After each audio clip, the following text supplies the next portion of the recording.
Halo, my brother, my sister, my mother, my grandmother, my mama, my sorrow, my love. Ketemu lagi. Hari ini saya akan sharing dengan Anda mengenai satu topik yang sangat menarik, yaitu bagaimana cara ngehack manusia.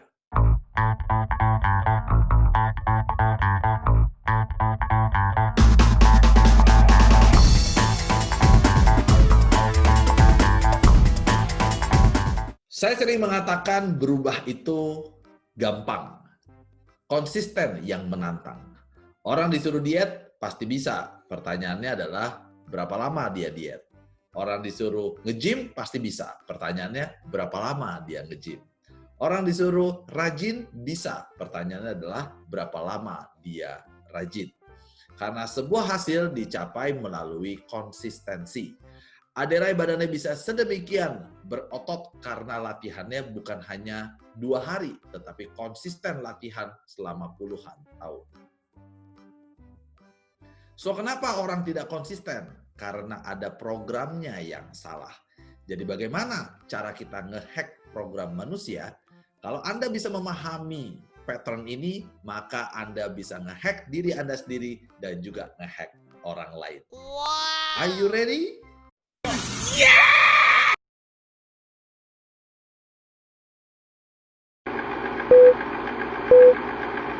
Jadi kehidupan seseorang adalah kumpulan dari apa?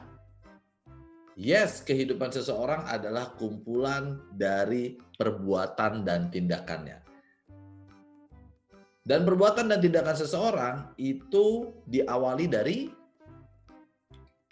ya betul sekali, dari sebuah keputusan. Jadi perhatikan, setiap perbuatan dan tindakan pasti diawali oleh sebuah keputusan. Lalu kenapa keputusannya bisa itu? Apa sih yang mendasari sebuah keputusan? Yes, itu dia. Yang mendasari sebuah keputusan adalah pikiran dan perasaan seseorang. Dan ini dia teman-teman, bagian paling gokilnya. Apa sih format dasarnya pikiran dan perasaan seseorang? Kalau Anda bisa memahami ini, maka Anda bisa mengubah pikiran dan perasaan seseorang yang akhirnya mengubah keputusannya, mengubah perbuatan dan tindakannya, hingga akhirnya mengubah kehidupannya. Satu ini nih yang terakhir. Apa itu? Apa sih format dasarnya pikiran dan perasaan seseorang? Kenapa pikirannya bisa seperti itu? Kenapa perasaannya bisa jadi seperti itu?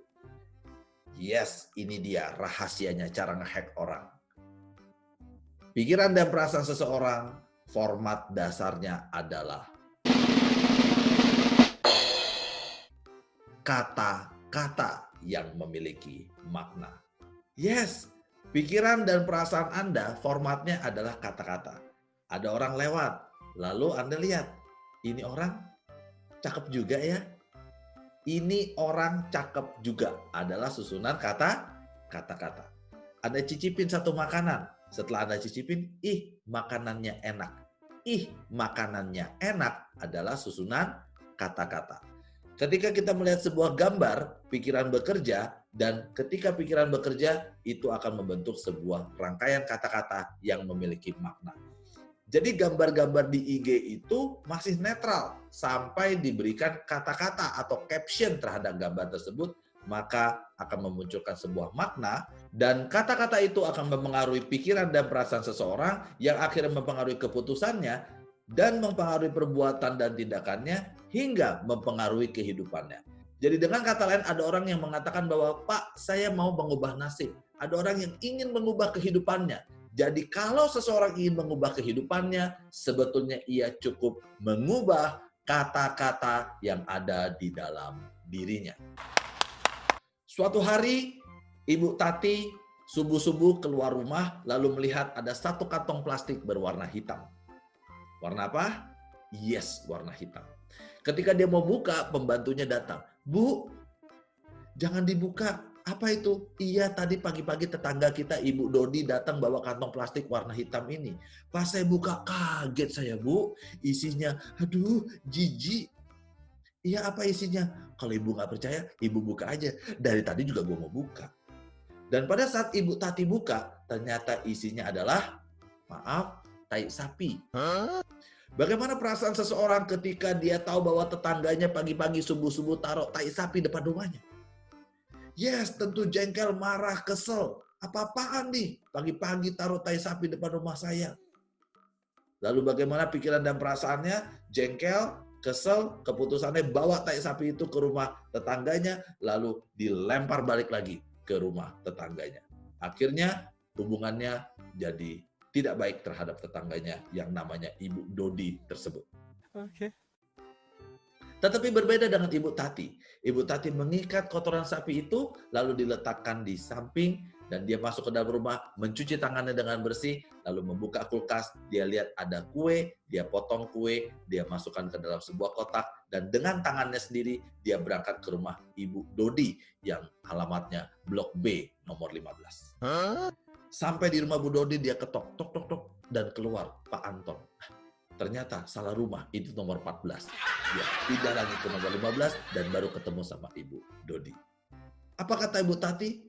Dot, aduh, thank you ya tai sapinya, sambil menyerahkan satu kotak kue tersebut. Kok bisa begitu, Pak? Loh. Ternyata Ibu Tati dan Ibu Dodi itu teman deket banget. Mereka satu komunitas bunga anggrek.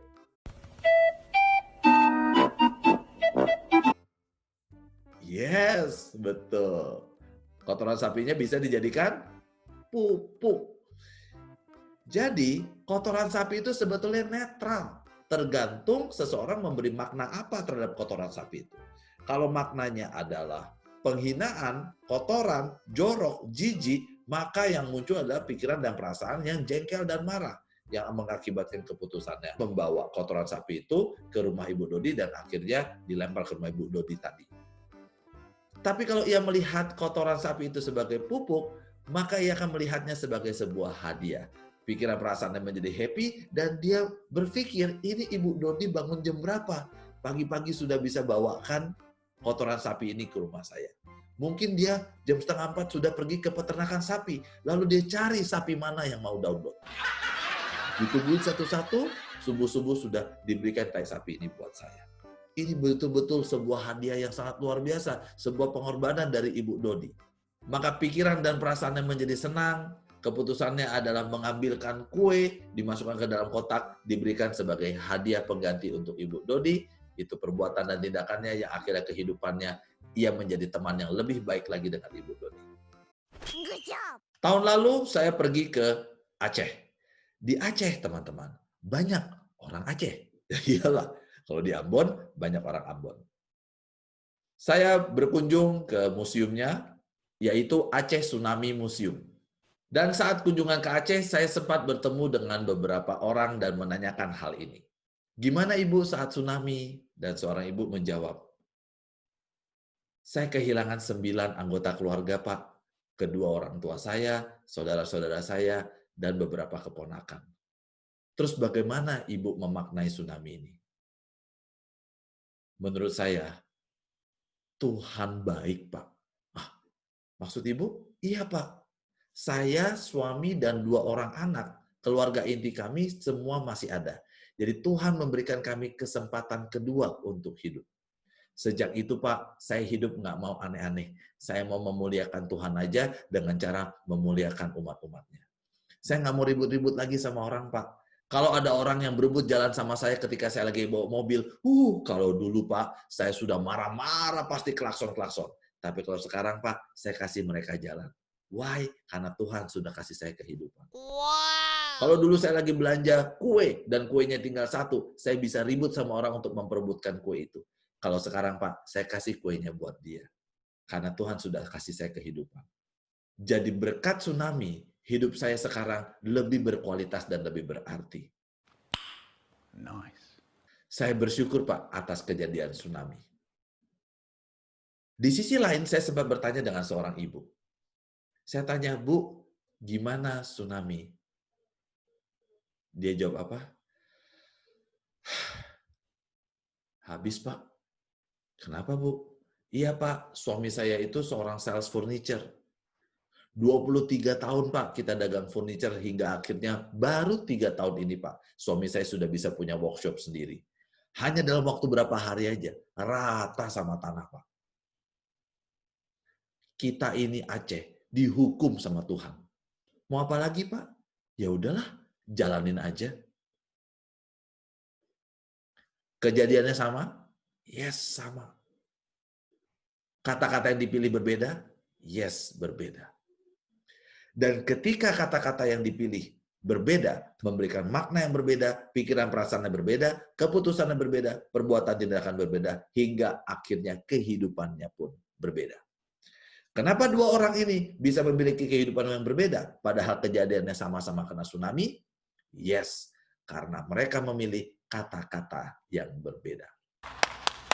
Jadi, tidak satupun dalam hidup ini yang memiliki makna selain makna yang Anda berikan padanya. So, sekali lagi, bagaimana cara ngehack manusia? Yes, dengan cara mengubah kata-kata yang ada di dalam dirinya. Karena dengan mengubah kata-kata, pikiran dan perasaannya akan berubah, keputusannya berubah, perbuatan tindakannya berubah, hingga akhirnya kehidupannya berubah.